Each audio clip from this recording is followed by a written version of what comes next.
Hello friends, welcome to தாளிப்பு ஓசை. இன்றைக்கி வீடியோவில் ஒரு சூப்பரான வெயிட் லாஸ் ரெசிபி, நல்ல பிரேக்ஃபாஸ்ட்டுக்கு சூட்டபிளான ரெசிபி, ஆந்திரா ஸ்டைல் பெசரட்டு. இதை எப்படி செய்யலாம்னு சொல்லிட்டு பார்ப்போம். இதுக்கு வந்து ஒரு கப் அளவுக்கு வந்து பச்சை பயிறு எடுத்திருக்கேன், ஒரு டேபிள் ஸ்பூன் அளவுக்கு பச்சரிசி எடுத்திருக்கேன். பச்சரிசியோட அளவு வந்து ஒரு கப்புக்கு வந்து 1/4 கப்பு அளவு கூட சேர்த்துக்கலாம். ஸோ இதை ஓவர் நைட் வந்து வாஷ் பண்ணிவிட்டு சோக் பண்ணி வச்சுருக்கேன். இப்போ அந்த வாட்டரை வந்து டிஸ்கார்ட் பண்ணிவிட்டு மிக்ஸி ஜாரில் வந்து இந்த பயிறு வகையை சேர்த்துக்கலாம். சேர்த்துட்டு கொஞ்சமாக தண்ணி ஆட் பண்ணி நம்ம அரைச்சிக்கணும். இது கூடவே காரத்துக்காக பச்சை மிளகாவும் இஞ்சி, அடுத்து இஞ்சி வந்து ஒரு துண்டு அளவுக்கு சேர்த்துருக்கேன், விரல் அளவுக்கு. அடுத்து சீரகம் வந்து ஒரு டீஸ்பூன் அளவுக்கு சேர்த்து நல்லா சாஃப்டாக இது போல் அரைச்சிக்கணும். அரைச்சிட்டு இதை ஒரு பாத்திரத்துக்கு ட்ரான்ஸ்ஃபர் பண்ணிடலாம். இது கூடவே தேவையான அளவு உப்பு சேர்த்துடலாம்.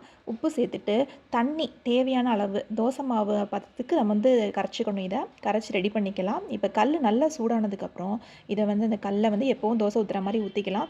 இதுக்குள்ளே உள்ள ஸ்டஃபிங் வந்து நம்ம உப்புமா செஞ்சுருந்தோம் அப்படின்னா அந்த உப்புமா கூட ஸ்டஃப் பண்ணிக்கலாம். பெசரட்டு உப்புமா வந்து ரொம்ப டேஸ்ட்டாக இருக்கும். நான் இதில் வந்து ஆனியன் ஸ்ப்ரிங்கிள் பண்ணிக்கிறேன். ஸோ வழக்கம் போல் தோசை வேகிற மாதிரி வேக வச்சு நம்ம 2 சைடும் எடுத்துக்க வேண்டியதான். நம்ம சேனலில் நிறைய ரெசிபீஸ் போட்டிருக்கோம் ஃப்ரெண்ட்ஸ், அது எல்லாத்தையுமே செக் பண்ணுங்கள், ஷேர் பண்ணுங்கள், நம்ம சேனலுக்கு சப்ஸ்கிரைப் பண்ணிக்கோங்க, லைக் பண்ணுங்கள். தேங்க்ஸ் ஃபார் வாட்சிங்.